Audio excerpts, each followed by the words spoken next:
देखो guys, budgies पैर के लिए सर्दियों के मौसम में हम इसका किस तरह इनकी हिफाजत करते हैं। एक साइड से देखो हमने लगा दिए हैं बोरा, और उसके ऊपर हम रखते हैं ये वाली पन्नी। ये देखिए, ये पन्नी से हमने इसको ढक दिया। अब ये क्या होता है, इससे हवा अंदर जाएगी नहीं और इसे उजाला भी मिलता रहेगा। और उसके ऊपर लगा देते हैं ये बोरा। जो ये बोरा क्या रहता है, इससे इसको गर्म कर देता है।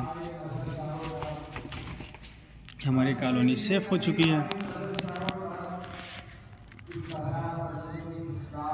और साइड से इस तरह का मुनक्का इधर निकला हुआ है, जो हम गर्मियों के मौसम में इसको हटा देते प्लाई, और सर्दियों में इसको लगा देते हैं।